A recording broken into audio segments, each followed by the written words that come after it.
Era uma manhã fria quando Lionel Messi acordou com um peso no peito que nenhuma vitória, nenhum troféu ou contrato milionário poderia aliviar. O céu de Buenos Aires parecia cinzento, como se anunciasse que algo maior o chamava para longe dos holofotes. Sentado na beirada da cama, Messi respirava fundo, sentindo o leve pulsar de uma memória que insistia em voltar. A risada rouca de Suárez, as brincadeiras no vestiário, os abraços depois de cada gol. Mas agora, tudo isso era eco. Enquanto tomava seu café preto, Messi olhava fixamente para a janela, mas não enxergava a cidade, nem os prédios, nem os carros. Via apenas a imagem de um amigo perdido, um irmão de chuteiras que, por razões que ninguém ousava comentar em público, havia desaparecido do radar. Ligava, mandava mensagens, perguntava a antigos contatos. Sempre a mesma resposta: ninguém sabe, ninguém viu, ninguém quer falar. Naquela manhã, porém, algo mudou. Um telefonema curto, de número desconhecido, interrompeu o silêncio. Do outro lado, uma voz trêmula, quase engasgada, sussurrou um endereço: Assunção, uma rua velha, paralela ao mercado municipal. Não havia mais detalhes, só um suspiro pesado antes do clique final. Messi ficou ali, telefone na mão, como se o aparelho queimasse sua pele. Ele sabia que era Suárez, sabia que tinha chegado a hora de sair da sua redoma de ouro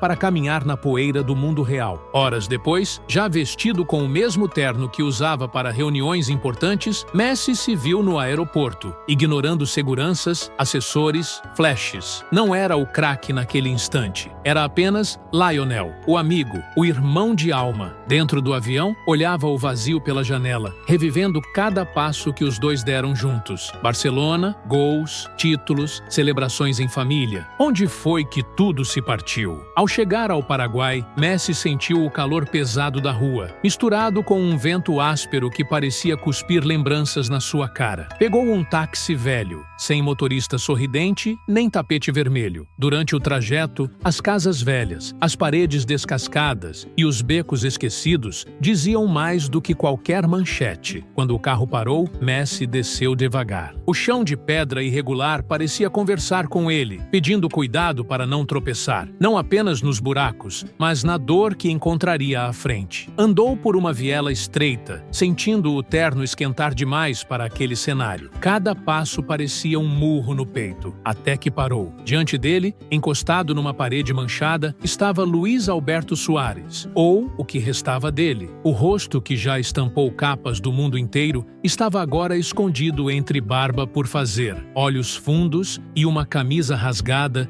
que deixava o ombro exposto. O olhar de Suárez era de quem havia esquecido o próprio nome. Messi ficou parado por segundos, que pareceram anos. Viu um pedaço de papelão no chão, uma sacola plástica rasgada e um cachorro magro deitado ao lado. Ali, o maior artilheiro que ele já conheceu era só mais um homem invisível para quem passava. O craque respirou fundo, segurou o choro e se aproximou. Sem dizer uma palavra, ajoelhou-se, encostou a testa na de Suárez e deixou que o silêncio falasse por eles. O abraço veio antes das perguntas, antes das respostas, antes do mundo voltar a girar. Suárez chorou baixinho, o peito tremendo. Messi segurava firme, como se quisesse juntar todos os pedaços que o mundo tinha quebrado. Ali, entre paredes descascadas e um chão de pedra fria, Messi entendeu que às vezes não é o dinheiro que salva, é o abraço, é a presença, é o chamado no silêncio. E ele, Lionel Messi, tinha acabado de responder. Messi sentiu o tempo parar, enquanto mantinha Suárez preso em seus braços. O mundo parecia distante, abafado pelo pulsar apressado de dois corações que se reconheciam depois de tanto silêncio. O homem vestido de terno não era o jogador lendário que milhões aclamavam. Era apenas um amigo desesperado, tentando costurar com carinho as feridas abertas do companheiro que agora tremia entre soluços. Suárez, por sua vez, não tinha coragem de abrir os olhos. Tinha medo de que aquilo fosse uma ilusão criada por sua mente cansada de tanta humilhação. Há quanto tempo não dormia numa cama? Há quanto tempo não sentia o cheiro de roupa limpa? Messi, por outro lado, sentia tudo. O odor agridoce de sujeira misturado ao suor envelhecido. As mãos de Suárez estavam frias, calejadas, como se já não fossem mais mãos de atacante, mas de pedinte. Quando o abraço se desfez, os dois ficaram sentados na calçada. A rua era um corredor de pedra, ladeira rodeado por muros rachados, onde o vento brincava com papéis velhos. Messi se levantou primeiro, olhou ao redor como quem busca ajuda, mas ali ninguém via nada, ninguém ouvia nada. O mundo seguia correndo, carros velhos passando devagar, homens carregando sacos, crianças chutando latas. Luiz, o que aconteceu com você? Perguntou Messi, a voz embargada. Suárez respirou fundo, abaixou o rosto e coçou a barba suja com a ponta dos dedos, como se quisesse tirar dali toda a vergonha. Não respondeu de imediato. Parecia que cada palavra que surgia precisava atravessar um muro de dor. Por fim, ergueu os olhos, úmidos, e soltou um sopro de confissão. Eu perdi tudo, Léo, tudo. Messi engoliu seco. Sentou ao lado dele, ignorando a poeira que manchava a calça de seu terno impecável. Apoiou a mão no ombro do amigo, mas Suárez parecia de pedra. Ficaram ali, quietos, até que ele voltasse a falar. E falou, entre pausas, soluços e um olhar perdido que vasculhava lembranças enterradas. Contou do dia em que tudo começou a ruir. Contou do empresário que sumiu com parte do dinheiro, do contrato rompido, das dívidas acumuladas em silêncio para não manchar a imagem de ídolo. Falou dos investimentos errados, das amizades falsas que foram sumindo uma a uma. Cada frase era um golpe. Messi ouvia sem interromper, absorvendo cada fragmento como quem recolhe estilhaços de vidro para não ferir mais ninguém. A certa altura, Suárez chorou de vergonha. Confessou ter dormido em abrigos lotados, ter comido restos que encontrava no lixo de restaurantes, ter escondido o rosto quando algum turista reconhecia seus olhos. Pedia esmolas de madrugada, quando as ruas ficavam vazias. Disse que, num mundo que celebra heróis, ninguém quer ver a ruína de um. Preferem esquecer, virar a cara, apertar o passo. Messi respirava fundo, tentando conter a ira contra o mundo que abandona tão fácil quem um dia carregou na garganta o grito de milhões. Olhou para o céu sem cor, buscando respostas, e ali, sentado no chão, prometeu a si mesmo que não deixaria aquele homem morrer sozinho, nem em vida, nem em memória. Suárez contou sobre a família, a vergonha de não ter coragem de ligar, o medo de aparecer, o orgulho que, um dia, o fez morder zagueiros em campo, agora o devorava por dentro. Messi ouvia tudo sem pressa. Sabia que cada confissão era uma rachadura exposta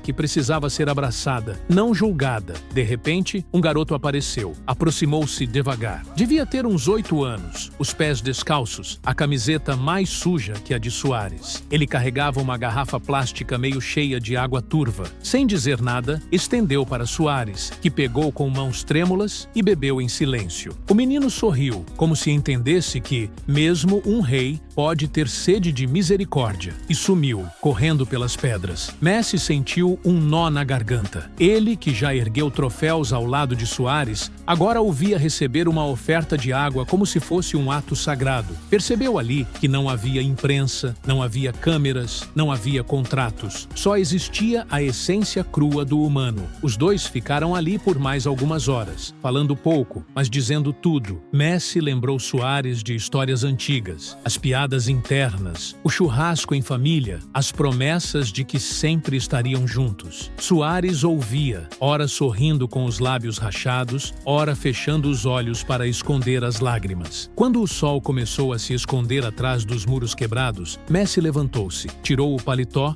e cobriu os ombros do amigo. Naquele gesto não havia luxo nem pena, havia respeito. Ele sabia que, mais do que dinheiro, Suárez precisava de dignidade, de se sentir humano outra vez.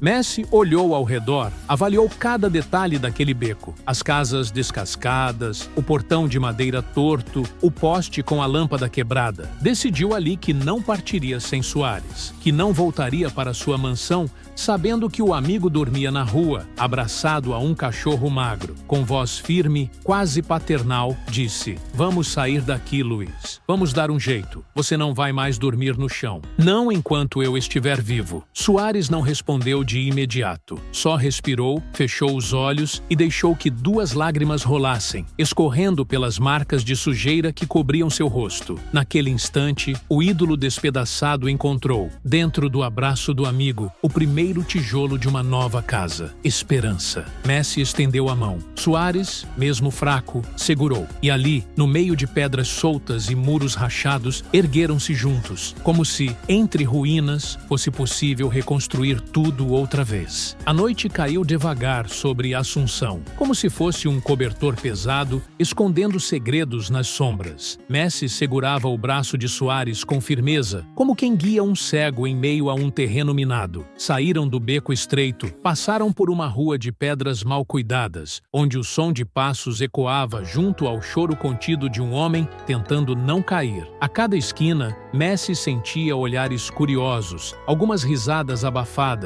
motoristas que diminuíam a velocidade para encarar a cena. O maior jogador do mundo, de terno alinhado, caminhando lado a lado com um homem maltrapilho, sujo, exausto. Para quem via de fora, era impossível entender. Para Messi, era impossível ignorar. Chegaram a uma pequena venda, iluminada por uma única lâmpada amarela que tremulava como uma vela cansada. Messi empurrou a porta. O sininho tilintou, acordando um velho atrás do balcão. Pediu água, pediu pão, pediu um café quente. Sentou Soares numa cadeira de madeira que rangeu sob o peso da vergonha. Enquanto Soares abaixava o rosto, Messi falava com o atendente, olhos firmes, ignorando os cochichos que começavam a se formar ali dentro. O café chegou em uma xícara lascada. Soares segurou com as duas mãos, tremendo tanto que parte do líquido escorreu pelos dedos. Messi abriu o pão, passou manteiga, rasgou em pedaços menores e ofereceu como se alimentasse uma criança. Cada mordida de Soares era um suspiro, cada gole, uma pequena vitória contra o esquecimento. Depois de comer, Soares encostou a cabeça na mesa, respirando como se tivesse corrido quilômetros. Messi pagou em silêncio, agradeceu com um aceno e ajudou o amigo a se erguer outra vez. Saíram, deixando para trás uma pequena plateia que, nos dias seguintes, contaria a história de como Messi apareceu ali, na rua de pedra e poeira, para salvar um fantasma vestido de gente. Do outro lado da rua, um táxi velho balançava devagar no ponto. Messi fez sinal, abriu a porta, ajudou Soares a entrar primeiro. Dentro do carro, o cheiro de gasolina misturava-se ao suor pesado de dois homens que carregavam mais peso dentro do peito do que nos ombros. O taxista, curioso, olhava pelo retrovisor, reconheceu Messi de imediato, mas engoliu a vontade de pedir selfie. O semblante sério do passageiro dizia tudo. Era noite de salvar uma vida, não de posar para foto. Messi pediu um hotel simples, mas limpo. Não queria chamar atenção demais. Sabia que se alguém descobrisse onde estavam, os jornais estampariam fotos, manchetes, especulações. Queria silêncio, queria tempo, queria proteger o pouco de dignidade que Soares ainda tinha. No caminho, olhava para fora, vendo a cidade passar devagar. As ruas estreitas, as casas tortas, as árvores secas, tudo parecia um cenário que contava a história de quem ficou para trás. Ao lado dele, Soares tentava ficar acordado, mas o cansaço o vencia. Sua cabeça tombava de leve no vidro, como se procurasse apoio até no frio da janela. Quando chegaram ao hotel, Messi pagou adiantado, pediu discrição. Um quarto, cama limpa, chuveiro quente. Luxos que para ele sempre foram banais, mas para Soares agora eram como um palácio. Subiram devagar as escadas estreitas. Messi segurava Soares pela cintura, sentindo o cheiro forte de abandono que impregnava a camisa rasgada. Dentro do quarto, Soares ficou parado no centro, olhando tudo como se fosse uma miragem. Tocou o lençol branco, passou os dedos na toalha pendurada, virou-se para Messi e tentou falar, mas a voz se perdeu num soluço. Messi apenas assentiu, encostou as mãos nos ombros dele e disse: "Vai, toma um banho. Depois a gente conversa." Soares entrou no banheiro como quem atravessa uma fronteira. O som da água correndo foi a melodia mais bonita que Messi ouviu naquela noite. Enquanto isso,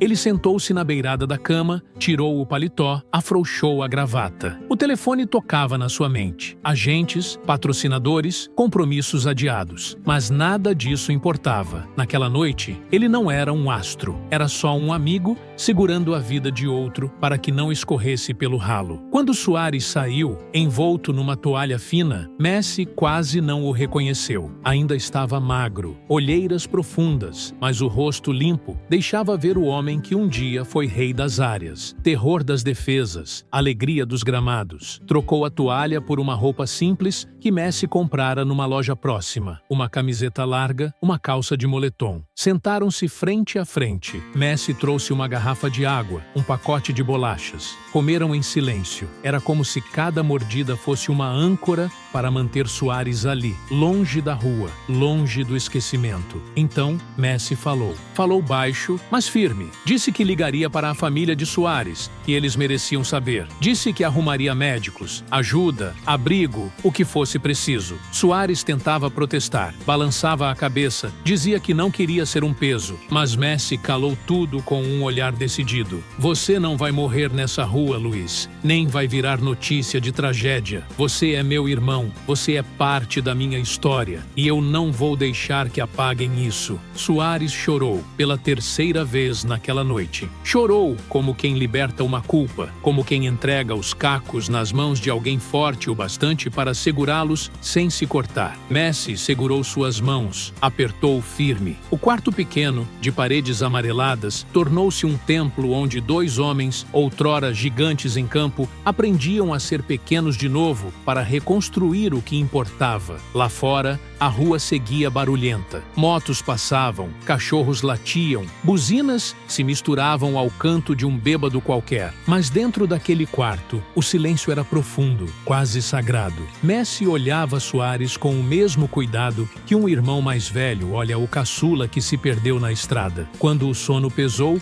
Messi puxou as cobertas, ajeitou o travesseiro e deixou Soares deitar. Apagou a luz, sentou numa poltrona, olhando para o amigo que finalmente dormia. Não sabia o que fariam no dia seguinte, mas tinha certeza de uma coisa: jamais deixaria aquele homem sozinho outra vez. Assim, entre paredes finas, o maior jogador do mundo manteve vigília, enquanto o velho guerreiro, agora lavado de poeira e vergonha, respirava fundo, sonhando, quem sabe pela primeira vez em muito tempo, com a chance de recomeçar. Quando o primeiro feixe de luz atravessou a cortina fina do quarto de hotel, Messi ainda estava sentado na poltrona. Não pregou os olhos. Passou a madrugada vigiando cada respiração de Soares, como se temesse que ele desaparecesse ali, diante dele, engolido por uma escuridão que insistia em rondar aquele corpo cansado. No silêncio da madrugada, Messi revivia memórias como quem folheia um álbum rasgado. Lembrou da primeira vez que viu Soares vestindo a camisa do Barça. Sorriso largo, dentes à mostra, fome de gol estampada no rosto. Lembrou dos filhos brincando juntos, das famílias misturadas, das piadas em espanhol, do mate compartilhado nos treinos frios. Onde tudo se perdeu, onde ninguém viu, porque ninguém segurou Soares antes que ele caísse tão fundo. Quando Soares abriu os olhos, o rosto parecia menos tenso. Ainda havia marcas de abandono, mas agora também havia algo que não se via há tempos, uma réstia de humanidade. Ele olhou para Messi, envergonhado por vê-lo ali, todo amarrotado, barba por fazer, olhos cansados. Tentou falar, mas a voz saiu trêmula. Você não precisava ter vindo, Léo. Eu sou um problema grande demais. Messi se levantou devagar, estalando as costas que doíam pela noite em claro. Aproximou-se da cama, sentou na beirada, olhou fundo nos olhos do amigo. Ali, naquele olhar, não havia julgamento, só amor. Eu precisava, Luiz, porque problema grande mesmo é viver sabendo que você tá aqui, sozinho, sem ninguém. E eu dormindo tranquilo lá, fingindo que não sei de nada. Não vou mais fingir. Soares desviou o olhar, como quem procura um buraco para se esconder. Messi segurou seu rosto com as mãos, obrigando-o a encarar o presente e não o passado que o esmagava. Sabe qual foi o dia mais feliz da minha carreira? Perguntou Messi. Soares tentou adivinhar, mas ficou quieto. Não foi quando eu ganhei minha primeira Champions, nem quando fiz 4 gols no Real. Foi quando eu te dei aquele passe de calcanhar, lembra? E você fez o gol que precisava para ser artilheiro. Você me abraçou tão forte que eu quase caí. Aquele abraço, Luiz,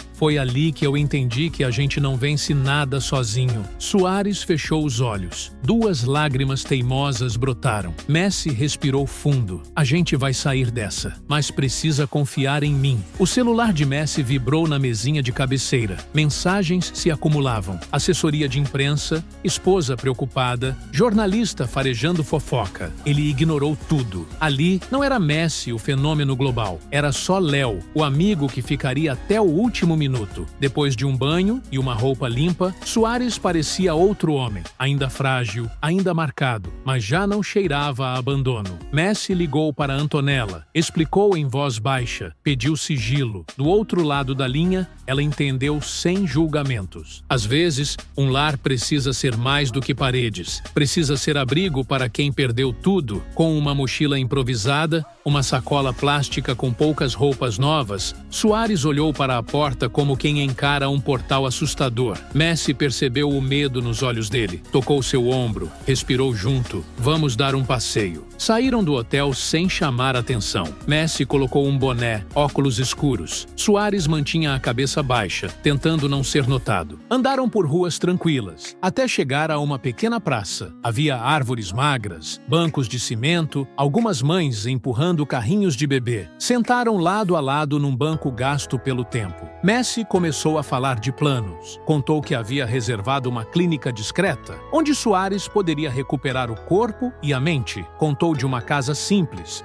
nos arredores de Rosário, onde ele poderia ficar um tempo, longe dos paparazzi, longe dos fantasmas. Falou até de futebol, de um projeto social para ensinar garotos pobres a jogar. Suárez ouviu tudo calado, mas em seus olhos nascia uma fagulha. De repente, um garoto se aproximou. Tinha uma bola velha nas mãos, o cabelo espetado de poeira. Olhou para Messi, arregalou os olhos, sorriu. Depois, olhou para Suárez. Franziu a testa, como quem tenta ligar lembranças de vídeos antigos. Messi piscou para o menino. Quer bater uma bola? O garoto riu, acenou. Messi tirou o boné, entregou para Suárez. Os dois levantaram-se. Ali, entre árvores e areia batida, Messi e Suárez começaram a trocar passes com o menino, como se voltassem no tempo. Cada toque na bola era um fio que puxava Suárez de volta à vida. Cada risada do garoto era um lembrete de que, mesmo ferido, ele ainda podia ser ídolo para alguém. Outros meninos se juntaram. Logo havia 5, 6 garotos, todos correndo em volta dos 2 craques que já foram reis da Europa. Não havia estádio, não havia torcida, não havia uniforme. Só havia pés descalços, risadas, poeira subindo do chão batido. E no meio daquilo tudo,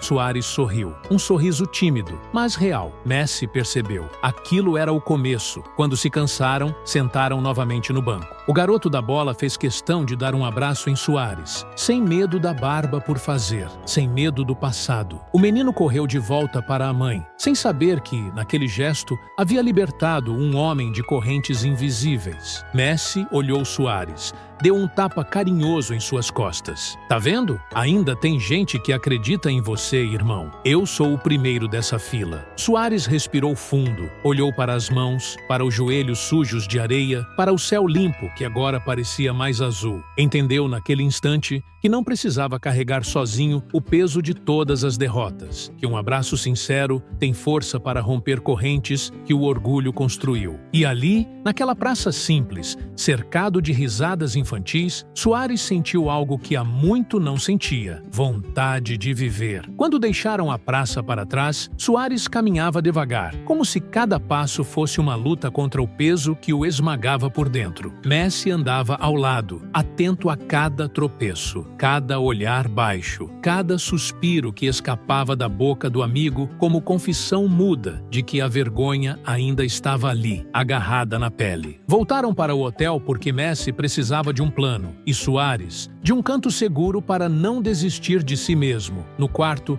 Messi abriu o notebook, fez ligações, trocou mensagens rápidas. Suárez sentou-se na beirada da cama, calado, observando o amigo costurar soluções onde ele só via buracos. Messi não era só craque dentro de campo. Fora dele, era um homem que aprendia, desde menino, que para ganhar um jogo era preciso enxergar o próximo passe, mesmo quando ninguém mais via o campo. E agora, diante de Soares, a partida era outra. Não era sobre gols, troféus ou contratos. Era sobre salvar uma vida que quase ninguém mais queria salvar. Quando desligou o último telefonema, Messi olhou para Soares e sorriu. Um sorriso cansado, mas cheio de propósito. Amanhã a gente vai embora daqui. Já preparei tudo. Você vai ter um lugar para dormir, médico para cuidar de você, comida quente, banho limpo e depois a gente vê o resto, um passo de cada vez. Soares respirou fundo. O peso no peito parecia diminuir, mas não sumir. Sabia que não seria fácil aceitar ajuda. A voz dentro dele, alimentada por anos de orgulho, gritava que ele era um fracasso, que era humilhante depender de outro homem para recomeçar. Mas então, olhava para Messi, via nos olhos dele uma certeza tão grande, tão firme, que aquela voz recuava, acuada. "E se eu falhar, Léo? Se eu não conseguir?" perguntou Soares, voz baixa, quase de menino. Messi se aproximou, sentou ao lado, apoiou a mão no ombro dele. "Então eu falho com você, mas a gente falha junto. E tenta de novo, e de novo, até dar certo." Era isso que Soares precisava ouvir. Não promessas de final feliz imediato, mas a garantia de que não estaria mais sozinho se caísse outra vez. Na manhã seguinte, saíram cedo. Messi pagou o hotel, agradeceu à recepcionista que os olhava curiosa, mas respeitosa. Do lado de fora, um carro alugado os esperava. Não havia flashes, não havia jornalistas, apenas o motor ligado e a estrada de volta à dignidade. Enquanto o carro deixava as ruas estreitas de Assunção, Soares encostava a testa no vidro, vendo passar, como num filme mudo, as esquinas onde dormiu, os muros que encostou as costas para descansar, os becos onde trocou moedas por pedaços de pão velho.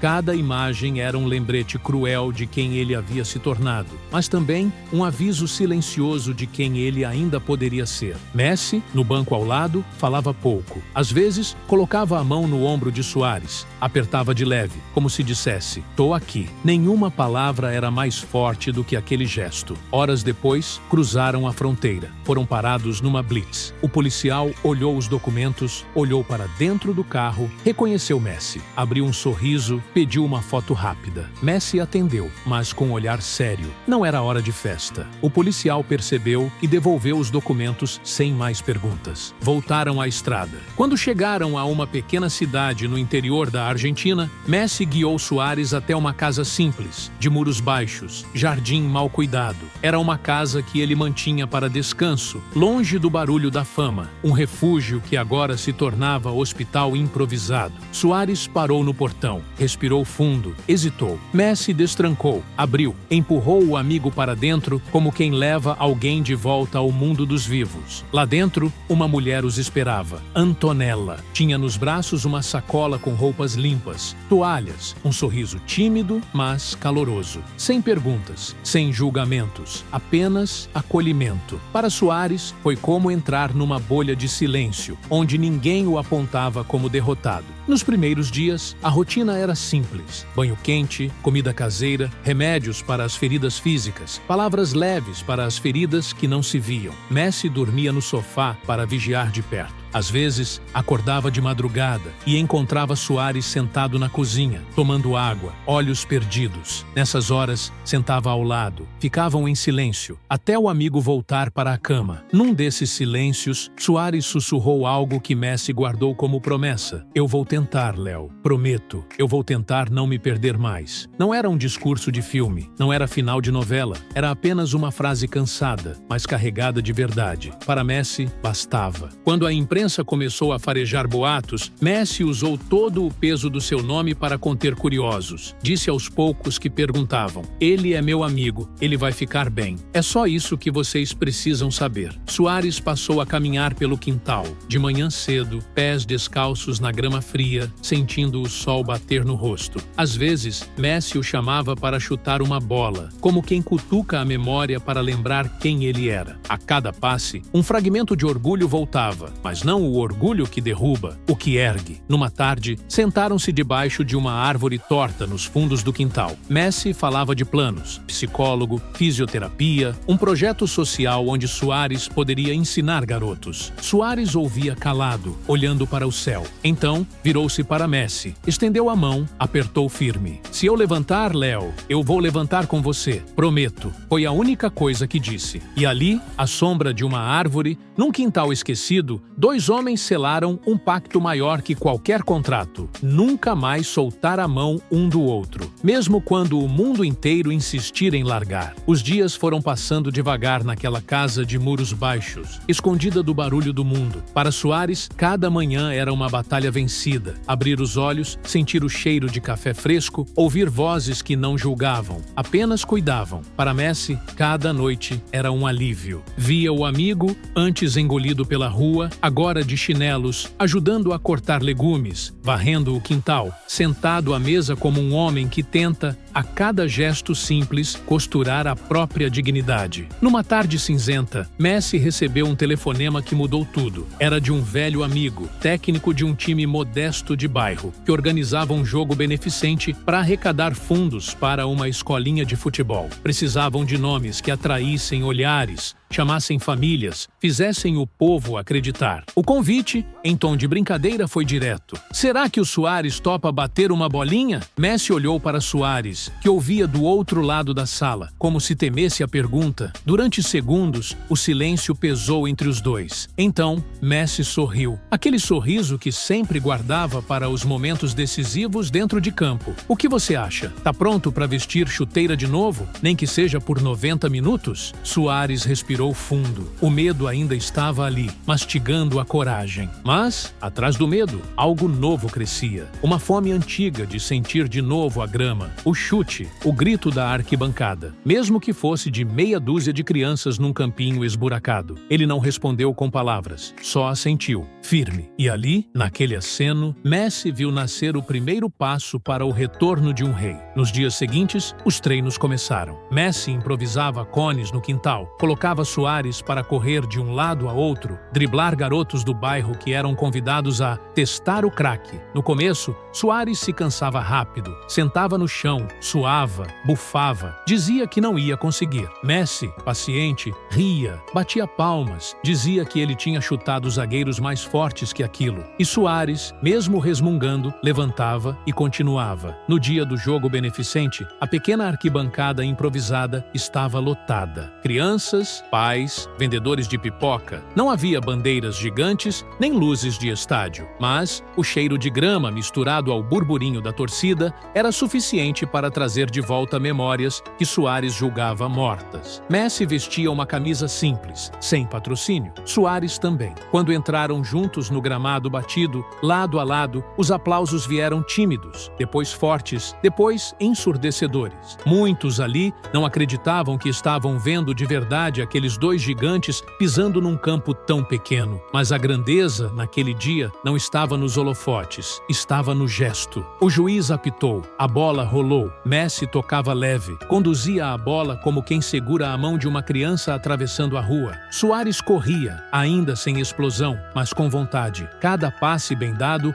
era um tijolo a mais na reconstrução de um homem. Cada chute errado era seguido de palmas. Não havia vaias, não havia ironias, só incentivo. Era como se aquela comunidade soubesse que estava ajudando a erguer de novo quem quase foi esquecido. No segundo tempo, quando o sol já se escondia atrás de nuvens pesadas, Messi recebeu a bola na lateral. Levantou a cabeça, viu Soares entrando na área, erguendo o braço, pedindo como pedia nos velhos tempos. Messi sorriu, bateu de primeira. A bola veio rasteira, precisa, um presente embrulhado em saudade. Soares dominou, ajeitou o corpo, respirou fundo e bateu forte. A rede balançou, levantando poeira e um grito que há muito não ouvia. Gol! A arquibancada veio abaixo. Crianças correram até o alambrado. Pais se abraçaram. Vendedores de pipoca largaram baldes no chão. Messi abriu os braços, correu até Soares. E ali, no meio de um campo de bairro, os dois se abraçaram como reis que não precisam de trono para serem coroados. O apito apito final foi detalhe. A vitória era outra. Não estava no placar, estava no peito de Suárez, que saiu de cabeça erguida, abraçado a Messi, suando, cansado, mas vivo. Tão vivo quanto há muito não se sentia. Na saída, repórteres locais tentaram empurrar microfones. Messi, com um sorriso educado, segurou Suárez pelo ombro e disse apenas: "Hoje não, hoje é só futebol." De volta à casa, sentaram no quintal, pés na grama úmida, latas de refrigerante na mão. Messi olhou para o céu escuro, pontilhado de estrelas que brigavam para aparecer. Suárez, calado, respirava fundo, sentindo o corpo doer. Uma dor boa, a dor de quem voltou a existir. "Você acha que dá para voltar de verdade?" perguntou Suárez, como quem não queria resposta óbvia. Messi virou-se para ele, sorriu, deu um soco leve em seu ombro. "Você nunca foi embora, irmão. Só esqueceu quem era, mas eu tô aqui para lembrar, quantas vezes for preciso." Suárez riu, um riso que não tinha vergonha, só gratidão.